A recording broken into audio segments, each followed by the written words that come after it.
Shalom. మన ప్రభుడు రక్షకుడైన యేసు క్రీస్తు నామమున ఈరోజు మనమందరము కూడా ప్రాముఖ్యమైన సమయంలో జీవిస్తూ ఉన్నాము. కడవరి దినాలలో, దుర్దినాలలో, భయంకరమైన దినాలలో మనము బ్రతుకుతూ ఉన్నాము. ఎప్పుడు ఏది సంభవిస్తుందో మనకు తెలియదు.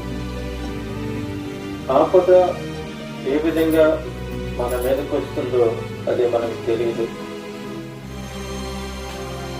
ప్రమాదము ఏ విధంగా మన మధ్యకి వస్తుందో అది మనకి తెలియదు.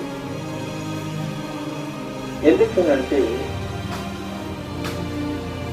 సమస్తమును కూడా జరిగించేవాడు దేవుడే. సమస్తము జరిగించేవాడు దేవుడే. సృష్టినైనా కావచ్చు, సృష్టిలో ఉన్న జీవరాశులనే కావచ్చు, సృష్టిలో ఉన్న మరి ఏదైనా కావచ్చు, సమస్తము కూడా ఆయన వలనే జరుగుతుంది తప్ప అది మన వలన అయ్యేది కాదు. ప్రేమైన దేవుని యొక్క బిడ్డలారా, తోడేలు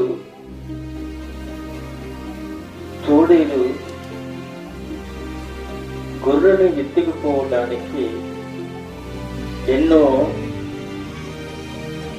పన్నంగాలు పడుతూ ఉంది. ఎన్నో ప్లాన్లు వేసుకుంటూ ఉంది.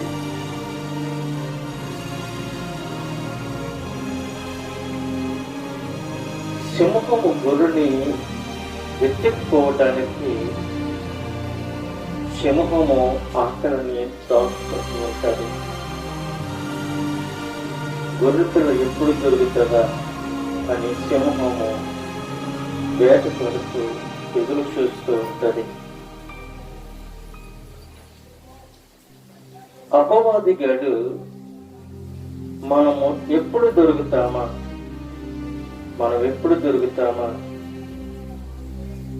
మనల్ని ఎప్పుడు చిక్కించుకుందామా, ఎప్పుడు మనల్ని ఆపదలో పడవేద్దామా, ఎప్పుడు మనల్ని ఆయన వైపు నుండి మనల్ని తప్పిందామా అని అపవాది అయిన సాతాను అనేకమైన ఊరులు ఒగ్గుతూ ఉంటాడు, అనేకమైన వలలు వేస్తూ ఉంటాడు. అయితే నజరుడైన యేసుక్రీస్తు ప్రభువారు నిన్ను నన్ను కూడా ఆయన కృప కట్టి మనల్ని కాస్తూ ఉన్నాడు. ఆయన కృప లేనిది మనం జీవించలేము. ఆయన కృప లేనిది దుష్టుడి నుండి మనము తప్పించుకొనలేము. ఆయన కృప లేనిది మనము రక్షింపబడలేము. కృప కలిగిన దేవుడు, కృపా సత్య సంపూర్ణుడైన దేవుడు, నిత్య జీవము కలిగిన దేవుడు నీలోనికి నాలోనికి రావడానికి ఇష్టపడుతున్నాడు. ఆయన నిన్ను నన్ను కూడా ప్రేమిస్తూ ఉన్నాడు. ఆయన ప్రేమించే దేవుడు. ఆయన మనల్ని ప్రేమించే దేవుడు.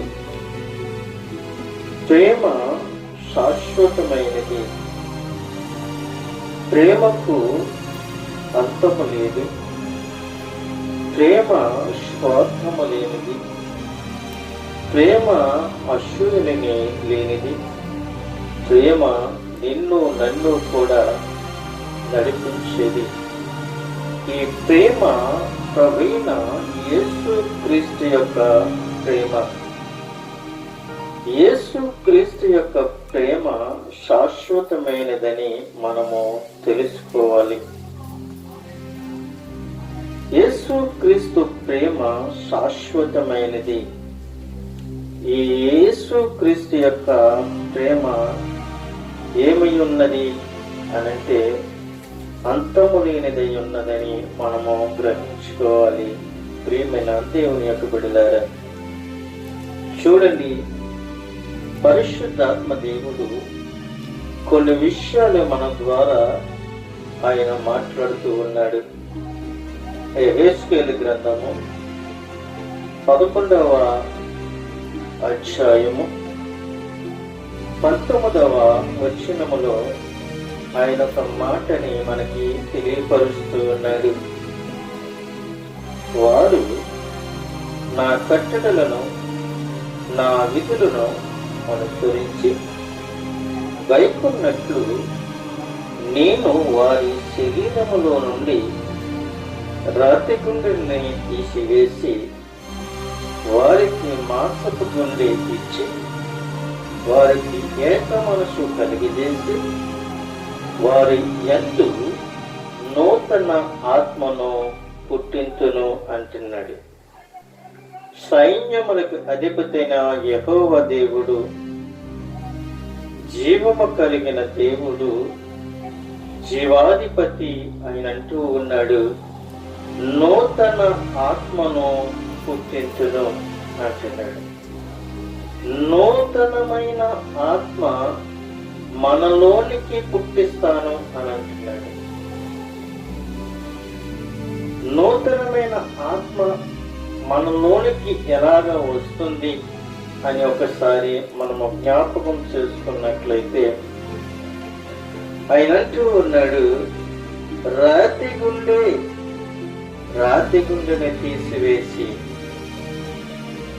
గుండెని తీసివేసి మాంసపు గుండెనికి ఇస్తాను అని అంటున్నాడు. అంటే రాతి గుండె అనే పదము మార్పు చెందినది. హృదయాన్ని దేవుని చిత్తానికి లోబడడానికి నిరాకరించిన వానికి సూచిస్తుంది. ఈ ప్రకారము రాతి గుండె కఠిన హృదయములై ఉన్న వారిని సూచిస్తూ ఉంది. కఠిన హృదయము గల వారిని సూచిస్తుంది. రాతి గుండె అనే మనం ఆ పదాన్ని మనం చూసినట్లయితే కఠినమైన హృదయము. చూడండి, ఒక ఉదాహరణగా మనము జ్ఞాపకం చేసుకున్నట్లయితే కఠినమైన హృదయం. ఎవరైనా ఆపదలో ఉన్నప్పుడు వారికి సంతోషం ఉండదు. ఎవరికైనా ఆపదలో ఉన్నప్పుడు వాళ్ళ హృదయం ఏమైపోతుంది అని అంటే కఠినమైపోతుంది. ఎవరైనా శోధనలో ఉన్నప్పుడు వాళ్ళ హృదయంలో జాలి అనేది ఉండదు.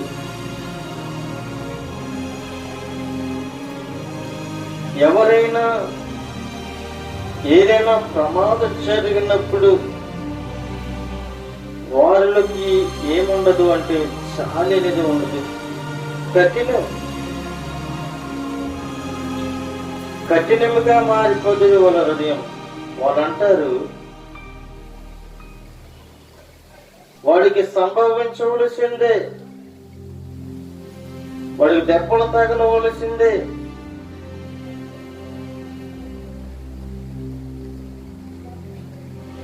వాడు నీతిగా యథార్థంగా జీవిస్తే వాడికి ఎందుకని దెబ్బలు తగులుతాయి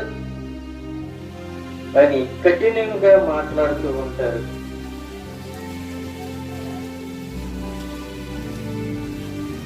ఎవరైనా కావచ్చు, ప్రియమైన దేవునికి బిడ్డలారా, కఠినమైన హృదయాన్ని మనలోంచి తీసివేసుకోవాలి. అందుకే ప్రభు అంటూ ఉన్నాడు, రాతి గుండెని తీసివేసి మాంసపు గుండెనే నీకు ఇస్తాను అని చెప్పి తర్వాత అంటున్నాడు, నూతన ఆత్మను పుట్టిస్తాను అంటున్నాడు. నీలో కఠినమైన హృదయాన్ని తీసివేసి నీలో ఉన్న కఠినమైన అసూయ, కుత్రికము, భేదము, ఇవన్నీ కూడా నీలోంచి తీసివేసి నేనేం చేస్తానో తెలుసా, నూతనముగా నిన్ను పుట్టిస్తాను అంటున్నాడు. నూతనమైన ఆత్మను మనలోనికి ఆయన పుట్టిస్తాడు. ఇవన్నీ మనలోంచి తీసివేసుకోవాలి. మన హృదయములో బండ మారిపోయిన ఆ బండను తీసివేసుకోవాలి. మన హృదయములో పాతి వేసుకున్న పనికిరాని మొక్కను పెరికి వేయాలి. పనికిరాని మొక్కని తీసివేసి పెళ్ళంగించి మంచి మొక్కను నాటి దానికి నీరు పోసినట్లయితే మంచి ఫలాన్ని ఇస్తుంది.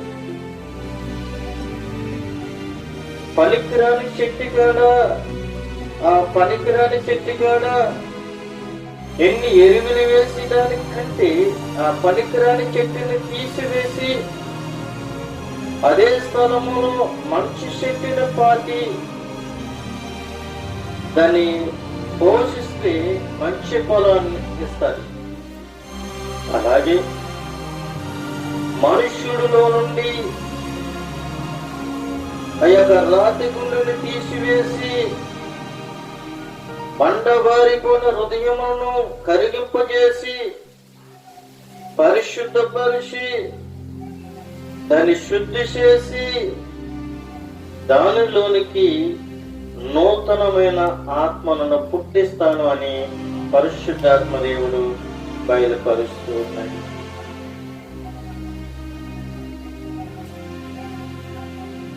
ఎప్పుడైతే నూతనమైన ఆత్మ మనలోనికి వస్తుందో అంటున్నాడు, వారు నాకు జనులయ్యుందురు. ఎప్పుడైతే నూతన ఆత్మ మనలోనికి వచ్చిందో మనం ఏమవుతామంటే ఆయనకు మనము జనులై ఉంటాము. ఆయనకు మనం జనులై ఉంటాం. ఆయనకు మనం పిల్లలమై ఉంటాం. ఆయనకు మనము కుమారులమై ఉంటాం, కుమార్తెలమై ఉంటాం. ఆయన మనకి దేవుడై ఉంటాడు.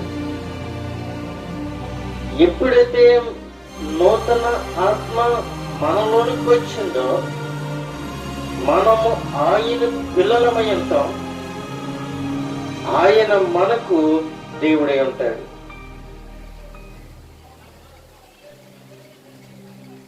తల్లిదండ్రులు తన పిల్లలకి ఎలాగైతే బోధించి సంరక్షించి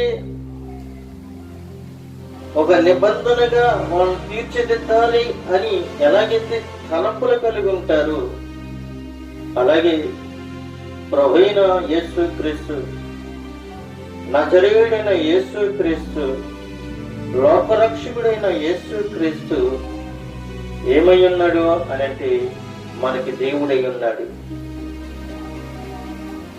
మనకి దేవుడై ఉన్నాడు. ఇంకొక విషయం మనం చూసినట్లయితే చెరలో ఉన్న వారి వద్దకు నన్ను దింపేను అని అంటున్నాడు. ప్రవక్త అయిన యెహెజ్కేలును సైన్యములకు అధిపతిన యెహోవా దేవుడు ప్రవక్త అయిన యెహెజ్కేలును ఎక్కడ తీసుకుని వెళ్ళాడు అని అంటే చెరలో ఉన్న వారి యొద్దకు తీసుకుని వెళ్ళి అక్కడ దింపి ఉన్నాడు. అక్కడ దింపిన తర్వాత అక్కడ ఒక దర్శనము కనబడింది. అక్కడ ఒక దర్శనము కనబడింది.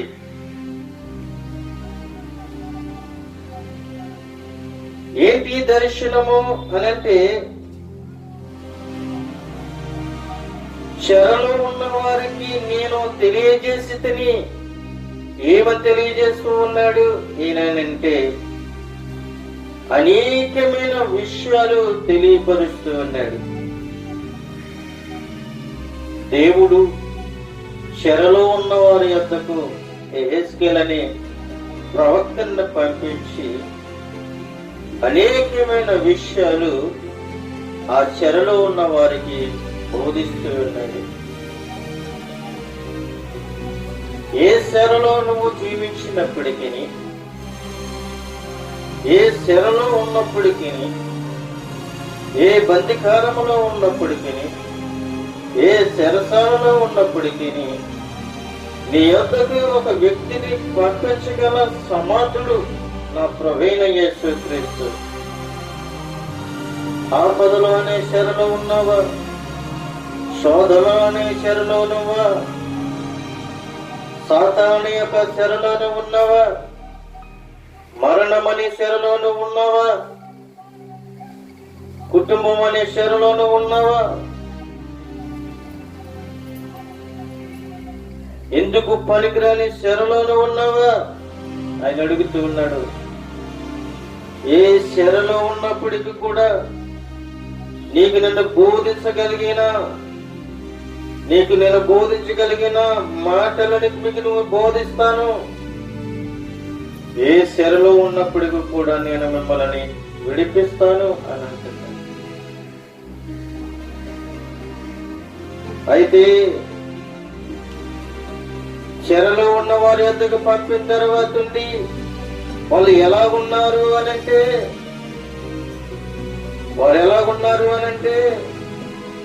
ద్రోహులై ఉన్నారు.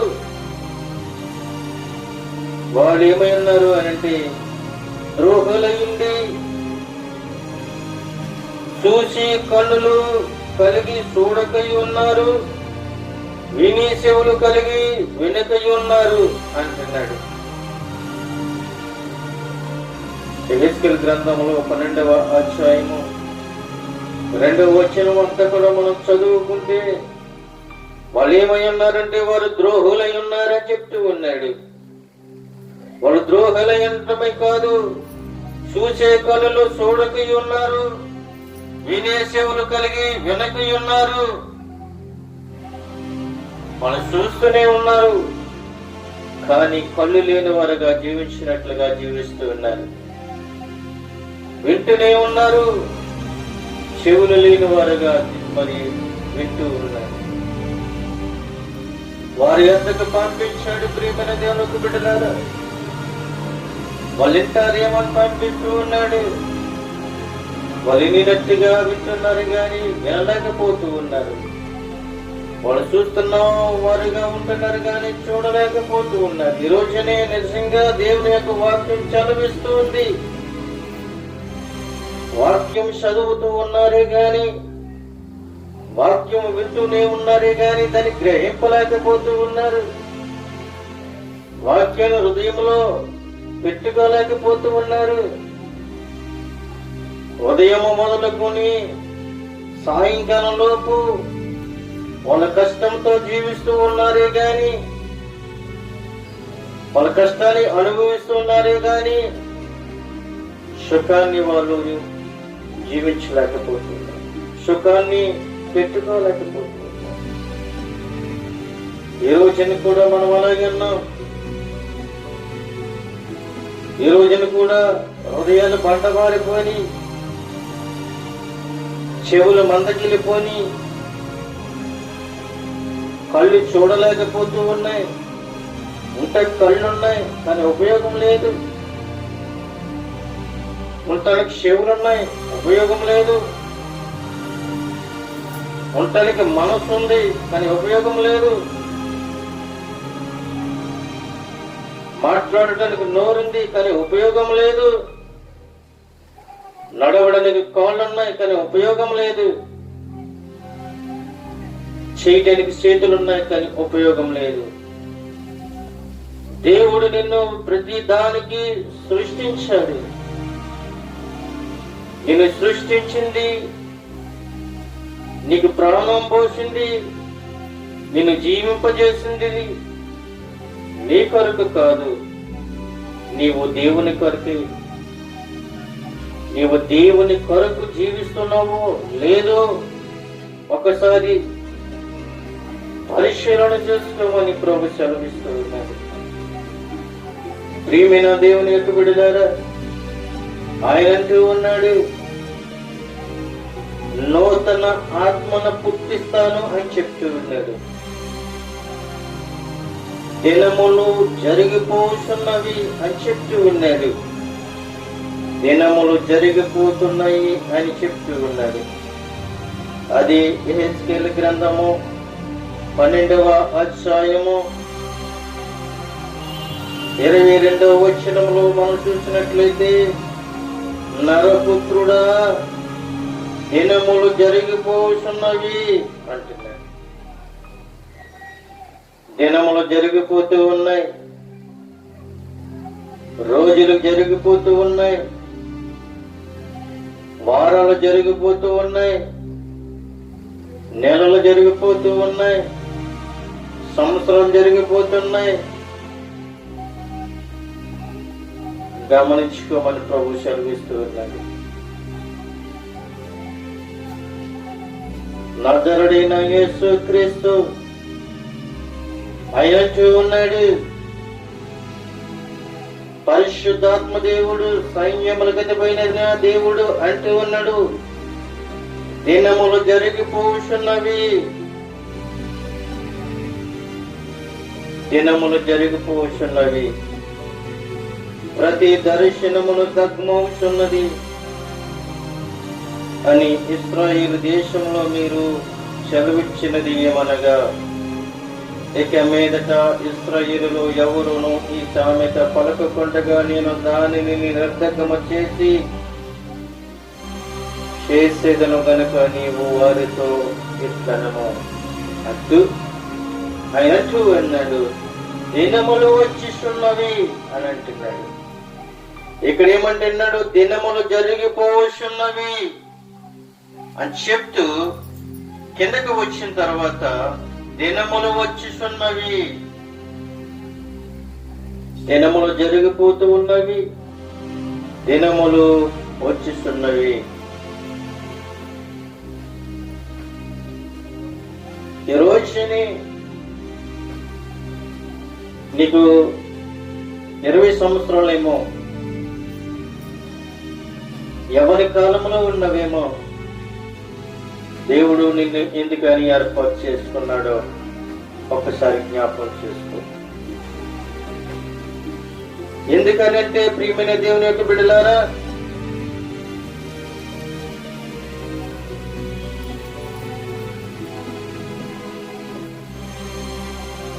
ఆయన అంటూ ఉన్నాడు, దినములు జరిగిపోతున్నవి, దినములు వచ్చుతున్నవి అంటున్నాడు.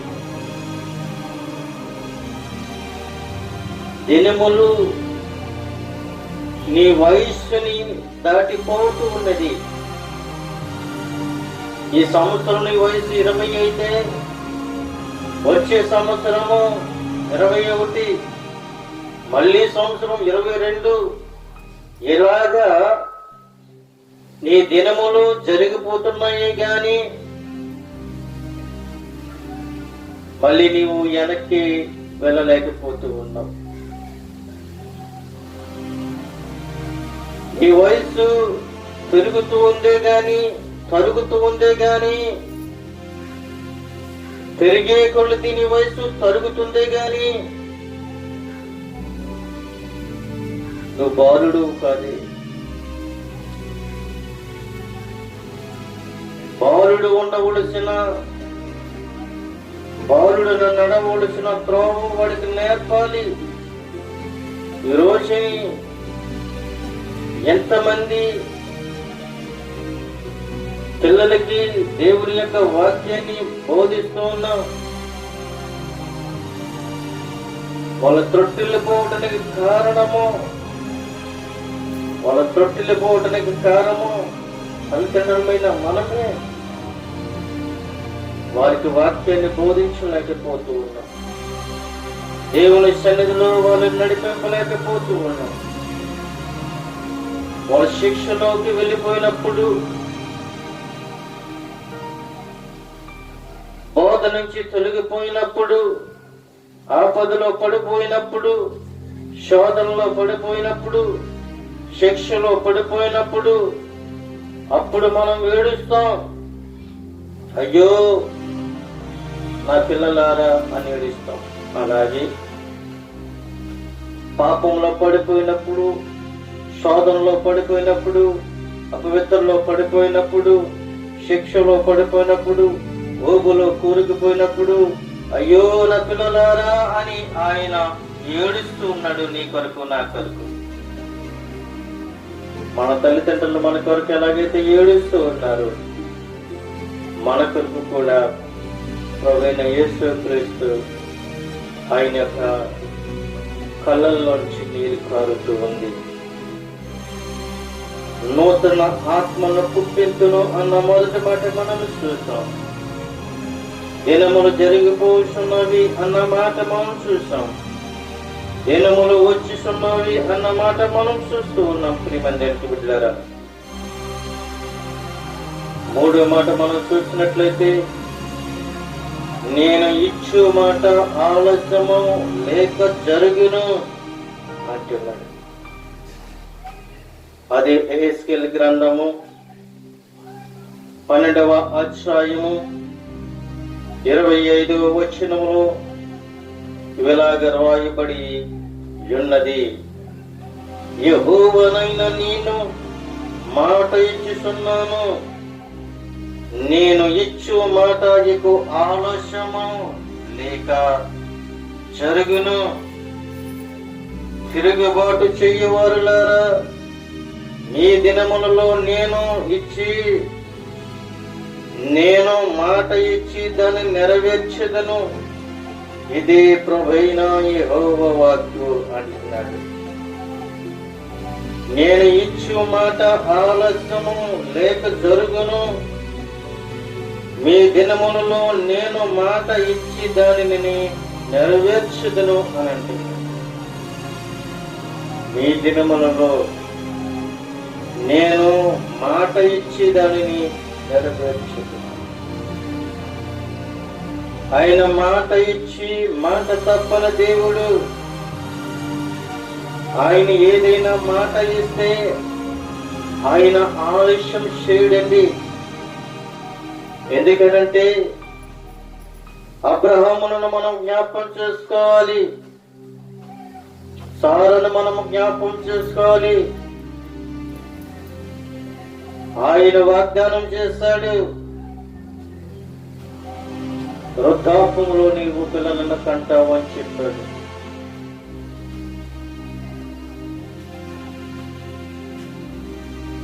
నూరు సంవత్సరంలో అబ్రహాము పిల్లలను కనినట్లుగా మనం చూస్తాం. ఈ రోజుని 3వ సంవత్సరం పిల్లలు పుట్టకపోతే గుడ్రలు అంటారు. 10వ సంవత్సరం పిల్లలు పుట్టకపోతే గుడ్రలు అంటారు. 30వ సంవత్సరం పిల్లలు పుట్టకపోతే గుడ్రలు అంటారు. 50వ సంవత్సరం పిల్లలు పుట్టకపోతే గుడ్రలు అంటారు. దాని ముఖం చూడకూడదు అని అంటారు. ఆమె ఎదురొస్తే పాపము అంటుకుంటుంది అని చెప్తూ ఉన్నాయి. లోభము వాళ్ళది కాదండి. లోభము భార్య భర్తలకు కాదు.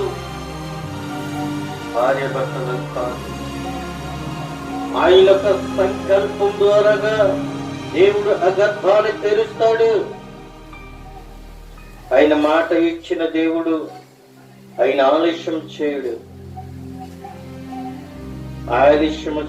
ఎందుకనంటే ఆయన నిబంధనలో నువ్వు ఉన్నావు గనక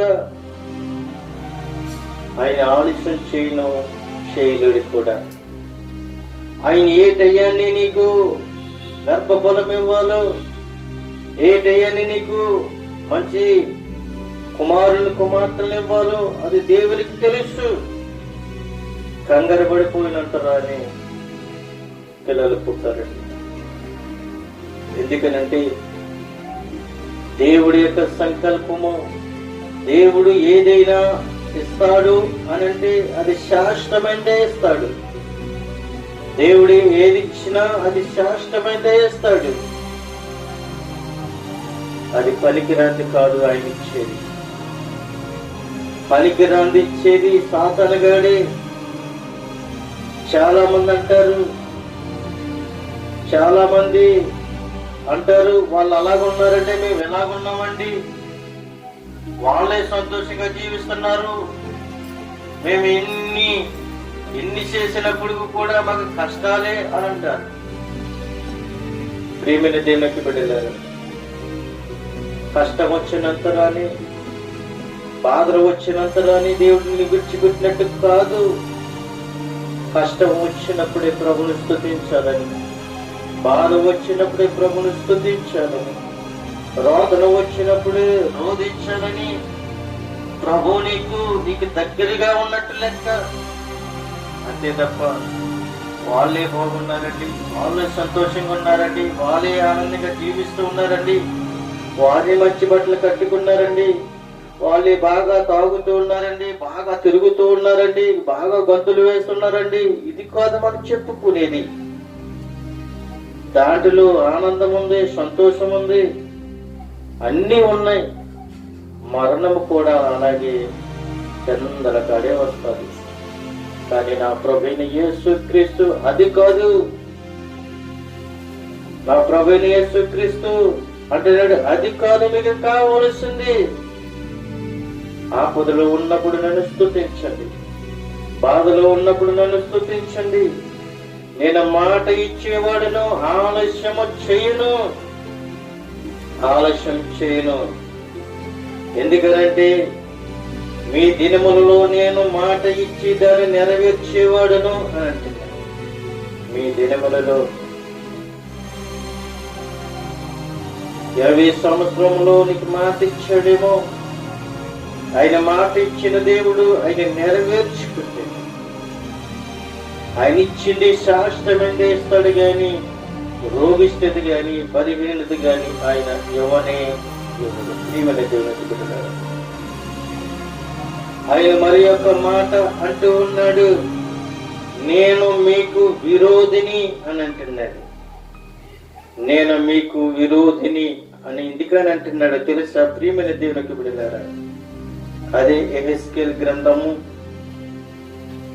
13వ అధ్యాయము 8వ వచనములో చూసినట్లయితే, కావున ప్రభువైన యెహోవా ఎలాగూ చలవిచ్చుచున్నాడు, మీరు వ్యర్థమైన మాటలు పలుకుచు నిరర్ధకమైన దర్శనమును కనుచున్నారు గనుక నేను మీకు విరోధిని.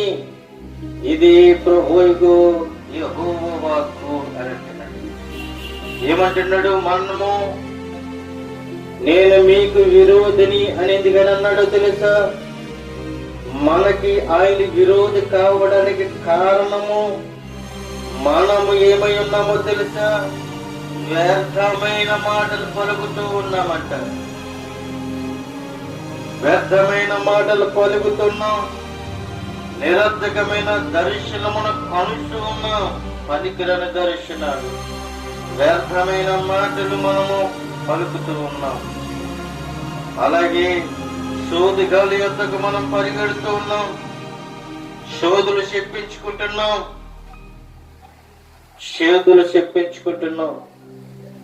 చేతులకు కట్టుకుంటూ ఉన్నాం, మెడలో కట్టుకుంటూ ఉన్నాం, మొల్లో కట్టుకుంటూ ఉన్నాం, కాళ్ళకు కట్టుకుంటూ ఉన్నాం. మీరు చేసి అన్ని కూడా వ్యర్థం అని చెప్తూ ఉన్నాడు. వ్యర్థము అని చెప్తూ ఉన్నాడు. ప్రియమైన బిడ్డలారా, అబద్ధమైన శోధి చెప్పించుకుంటూ ఉన్నారు మీరు. అబద్ధమైన శోధి. ఎవడో సంఖ్యకి ఒక పెట్టు తగిలించుకుని పెట్టిలో ఒక పెట్ట నేర్చుకుని ఆ పెట్టినట్టు ఊరంతా తిరిగి నీకు అది చెప్తాను, నీకు ఇది చెప్తాను, నీకు ఇది చెప్తానని చెప్పి వాడి వ్యర్థమైన శోధంతా చెప్పి వాడు బతుకు తెరువు కోసం పదు పట్టుకొని వెళుతూ ఉన్నాడు. దాన్ని మనం పట్టుకొని మనసు పాడు చేసుకొని, హృదయాన్ని పాడు చేసుకుని, తలంపుల పాడు చేసుకుని, కుటుంబాన్ని పాడు చేసుకుని, వాడు చెప్పేవన్నీ కూడా మనం చేసి మన జీవితాన్ని పాడు చేసుకుంటూ ఉన్నాం. వ్యర్థమైన పనులు, వ్యర్థమైన మాటలు, వ్యర్థమైన దర్శనాలు, ఎన్ని వ్యర్థమైన సోదే ఎన్ని చెప్పించుకుని మనం ఏమైపోతున్నామో తెలుసా? దేవునికి మనము విరోధులుగా అయిపోతున్నాం.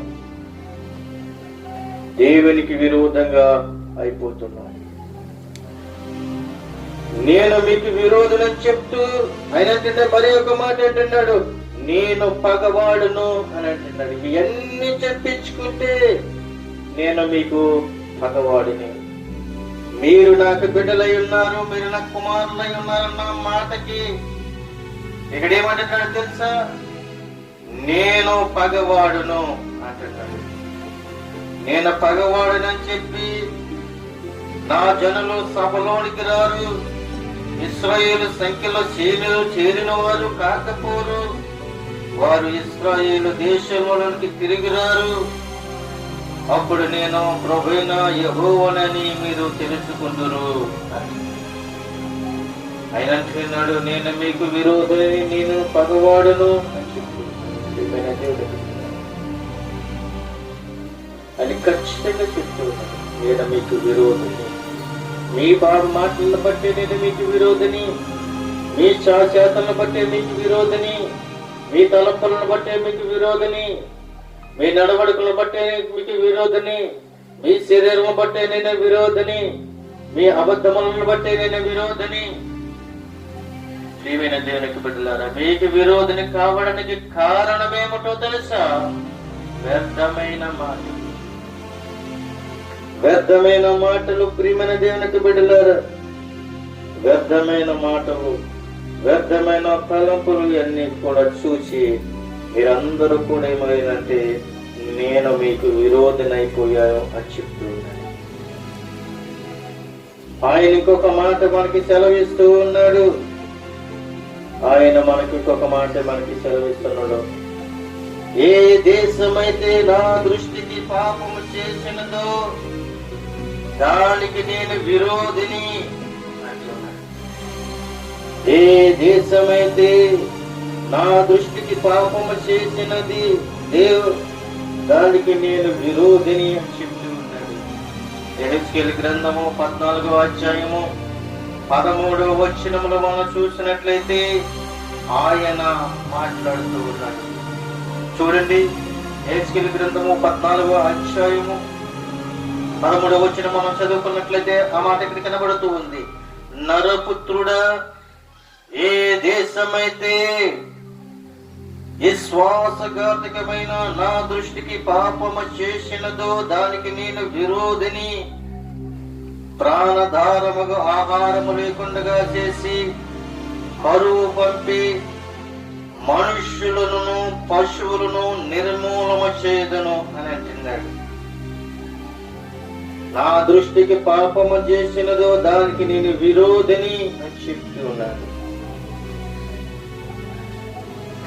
ప్రాణధారమైన మనుష్యులనేంటి, పశువులనేంటి, అన్నిటికి ఆయన ఏం చేస్తున్నాడు తెలుసా? నిర్మూలం చేస్తూ ఉన్నాడు. చూడండి, విజయవాడ ప్రాంతంలో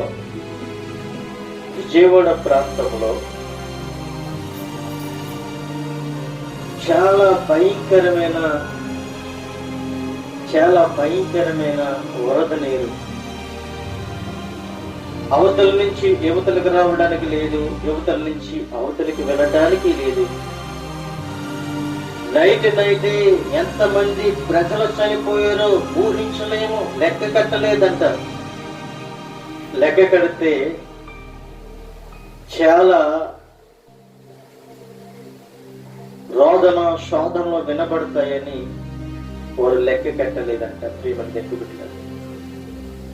ఒక పాపకి టైఫాయిడ్ జ్వరం పట్టుకొని ఆ పాపని హాస్పిటల్ తీసుకుని వెళ్ళడానికి కూడా మార్గము లేని పరిస్థితి. ఏదో విధంగా ఆ పాపని ఆశపట్టలకు తీసుకుని వెళ్ళాలి అని ప్రయత్నం చేసిన సమయంలో మంచి తోవలో ఆమె యొక్క కుమార్తె ప్రాణం విడిచింది.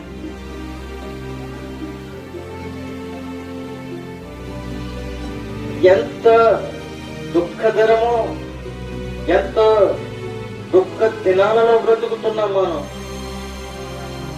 అనేక మంది ఆదుకోవచ్చు, ఆహారాన్ని ఆదుకోవచ్చు,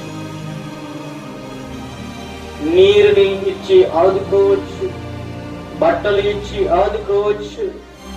కానీ పోయే ప్రాణాన్ని మనము ఎవరు కూడా ఆపలేమండి. ఆపగలిగిన దేవుడు ప్రభువైన యేసు క్రీస్తే, నజరుడైన యేసు క్రీస్తే. ప్రభువా, ఈ శోధన నుండి, వేదన నుండి, మరణము నుండి, పాపము నుండి మమ్మల్ని బయటికి నడిపించగల దేవుడువు ఒకే ఒక్క దేవుడువు నీవి. నీవు తప్ప ఇంకెవ్వరు లేరు ప్రభువా అని ప్రభుని వేడుకున్నట్లయితే ప్రభు నిన్ను నన్ను కూడా రక్షిస్తాడు. ఆయన బ్రతికించే దేవుడు. ప్రియమైన దేవునికి బిడ్డలారా, అయితే ఏ దేశమైతే కరువుని, ఏ దేశమైతే పశువులను, ఏ దేశమైతే మనుషులను నివసిస్తూ ఉన్నామో, ఏ దేశములో అయితే మనం నివసిస్తూ ఉన్నామో, ఏ ప్రాంతములో అయితే మనం నివసిస్తూ ఉన్నామో, మనుషులైనా కావచ్చు, పశువులైనా కావచ్చు, పక్షులైనా కావచ్చు, ఏదైనా కావచ్చు, ఆయన తీర్పులోనికి మనము వెళ్ళాము అనేది మనం ధన్యులమే.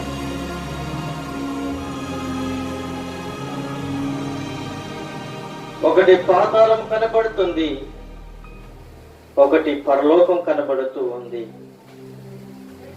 మన నోటుతో చేసినవి, శరీరముతో చేసినవి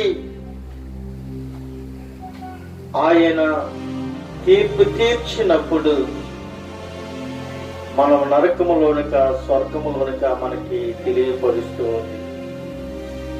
ప్రియమని దేవునికి బిడ్డలారా, ఇక్కడంటే ఉన్నాడు, నోవహును, దానియేలును, యోబును, ఈ ముగ్గురు అట్టి దేశములో నుండిన వారు తమ నీ చేత తమ్ము తామే రక్షించుకుందురు. నిజమే ప్రియమని దేవునికి బిడ్డలారా, నోవహు కాలంలో నోవహు కుటుంబమే రక్షింపబడింది. దానియేలు సింహం బోనులో వేసినప్పుడు సింహము నోటి నుండి రక్షింపబడ్డాడు. యోబు కాలంలో యోబు ఎంత శ్రమ అనుభవించాడు, ఎన్ని కష్టాలు అనుభవించాడు, దానికి 3 రెట్లు సంతోషాన్ని అనుభవించాడు. అందుకే అంటున్నాడు, నోవహును, దానియేలును, యోబును, ఈ ముగ్గురు అట్టి దేశములో నుండినను వారు తమ నీ చేత తమ్ము మాత్రమే రక్షించుకుందురు. ఇది ప్రభువైన యెహోవా వాక్కు.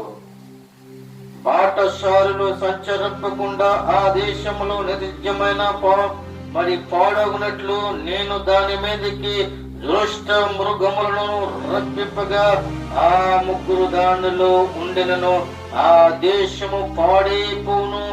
నా జీవము తోడు వారు తమ్ము మాత్రమే రక్షించుకుందరు గాని కుమారులనైనను కుమార్తెలనైనను రక్షింపజాలకుందురు. ఇది యెహోవా వాక్కు అని ప్రభు సెలవిస్తున్నాడు. అక్కడ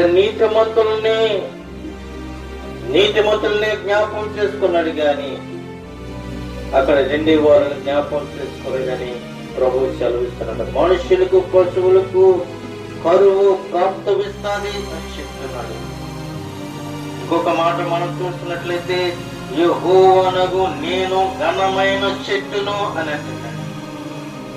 ఆయన ఘనమైన చెట్టు అని చెప్తున్నాడు. యెహెజ్కేలు గ్రంథము 17వ అధ్యాయం 24వ వచనంలో చూసినట్లయితే యెహోవానగు నేను ఘనమైన చెట్టును అని చెప్తున్నాడు. ఆయన ఘనమైన చెట్టు.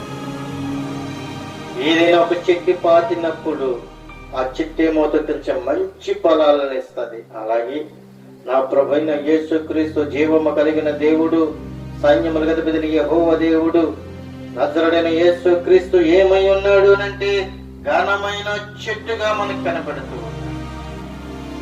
మరి ఒక మాట మనం చూసినట్లయితే ప్రియమైన దేవునికి బిడ్డలారా, నీతి పరుడు తన పొరుగు అని బారిను చెరపకుండగా ఉంటాడంట. నీతిమంతుడు పొరుగు అని స్త్రీకి గాని,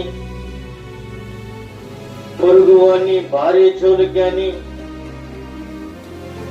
పొరుగు అని స్త్రీల జోలికి గాని, భార్యల జోలికి గాని వెళ్ళడంటే ప్రియమని దీనికి పెట్టాను. ఒక నీతిమంతుడు ఎదట స్త్రీల జోలికి వెళ్ళడు. ఎదరటి స్త్రీల జోలికి వెళ్ళి వాడితో వేళాకాలం కానీ ఏకాశికలు కానీ మాట్లాడాడంటే ప్రియమని.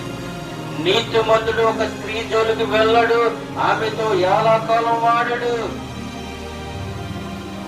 వ్యర్థమైన మాటలు పలకడంట. వ్యర్థమైన మాటలు పలకుడు.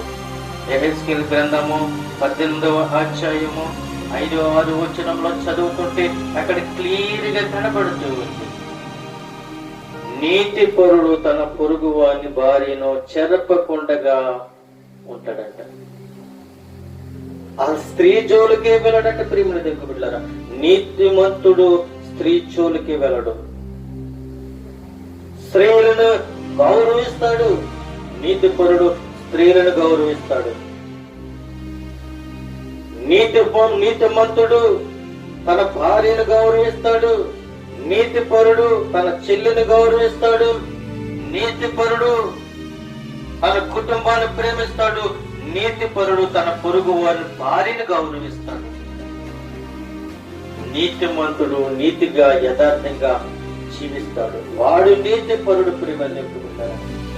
నీతియు యథార్థయు మనలోనికి రావడానికి కారణము ఎవరు అనంటే నూతనమైన ఆత్మలను మనలోనికి పుట్టించాడు. కాబట్టి నీతిపరుడు స్త్రీల జోలికి గాని, పాపం జోలికి గాని పోడని లేఖనాలు ఖచ్చితంగా ఇక్కడ మనకి కనబడుతూ ఉన్నాయి. ప్రియమైన దేవునికి పిల్లలారా, చూడండి, మొదటి విషయాన్ని మనం జ్ఞాపకం చేస్తాం. నూతనమైన ఆత్మను పుట్టించును అన్న విషయాన్ని చూసాం. దినములు జరిగిపోతున్నవి అని చూసాం. దినములు వచ్చిస్తున్నవి అని చూసాం. నేను ఇచ్చే మాట ఆలస్యము లేక జరుగును. మీ దినములలో నేను మాట ఇచ్చి దాన్ని నెరవేర్చెదను అన్న విషయాన్ని మనం చూసాం. మీరు వ్యర్థమైన మాటలు పలుకుతున్నప్పుడు నేను మీకు విరోధిని అన్న విషయాన్ని మనం చూసాం. వ్యర్థమైన దర్శనములను సోదే గాండ్ర దగ్గరకు వెళ్ళినప్పుడు నేను పగవాడను అని చెప్పు మాట మనం వింటూ ఉన్నాం. ఏ దేశమైతే నా దృష్టికి పాపము చేసినదో దానికి నేను విరోధిని అన్న విషయాన్ని మనం చూస్తాం. యెహోవానకు నేను ఘనమైన చెట్టును అన్న విషయాన్ని మనం చూసాం. నీతి పరుడు తన పొరుగు వాని భార్య జోలికి పోడు, వాడు చెరపడు, వాడు నీతి పరుడు అన్న విషయాన్ని మనము జ్ఞాపకం చేసుకున్నాం. ఈ మాటలన్నీ కూడా దేవుని యొక్క గ్రంథములో నుండి మీకు నేను బయలుపరిచాను గాని ఈ నా సొంత మాటలు కాదని తెలియపరుస్తూ ఈ మాటలు నేను ముగిస్తూ ఉన్నాను. కొద్ది మాటలు దేవుడు దీవించి ఆశీర్వదించునుగాక. ఆమేన్.